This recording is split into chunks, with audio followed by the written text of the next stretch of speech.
قومی cricket team کے chief selector انضمام الحق نے مفادات کے ٹکراؤ کے باعث اپنے عہدے سے استعفیٰ دے دیا۔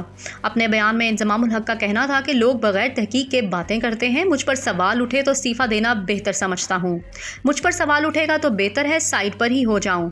انہوں نے کہا کہ پاکستان کرکٹ بورڈ انکوائری کرے، میں دستیاب ہوں۔ لوگ بغیر تحقیق کے باتیں کر رہے ہیں، جس سے الزام عائد کیا وہ پہلے ثبوت دے۔ ان کا کہنا تھا کہ پی سی بی سے بھی میں نے کہا تحقیق کریں، جو بھی مجھ پر الزام لگے ان کا ثبوت بھی دینا چاہیے، جس پر پی سی بی نے انضمام کے خلاف الزامات سے متعلق تحقیقات کے لیے کمیٹی قائم کر دی۔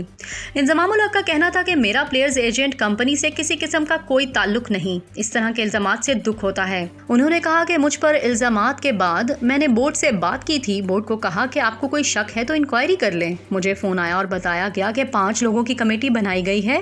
اس پر بورڈ کو کہا جب تک کمیٹی تحقیقات کر لے میں عہدہ چھوڑ دیتا ہوں۔ ان کا مزید کہنا تھا کہ تمام چیزیں کلیئر ہونے کے بعد پی سی بی کے ساتھ بیٹھ جاؤں گا۔ مجھے لگا کہ میرے خلاف انکوائری ہو رہی تو مجھے عہدے سے الگ ہو جانا ہی چاہیے۔ ہمیں انکوائری کے نتائج کا انتظار کرنا چاہیے۔ سابق چیف سلیکٹر کا کہنا تھا کہ شفاف تحقیق ہونی چاہیے اور پی سی بی الزامات سے متعلق آزادانہ انکوائری کروائے۔ بالکل کلیئر بتا رہا ہوں، کمپنی سے میرا زندگی میں کبھی کوئی تعلق نہیں رہا، ایسا جو بھی بول رہا ہے غلط ہے۔ دوسری جانب اس حوالے سے پاکستان کرکٹ بورڈ نے اعلامیہ جاری کیا، جس میں کہا ہے کہ بورڈ نے ٹیم کے انتخاب کے عمل سے متعلق میڈیا میں رپورٹ ہونے والے مفادات کے ٹکراؤ کے الزامات کی تحقیقات کے لیے 5 رکنی تحقیقاتی کمیٹی تشکیل دے دی ہے۔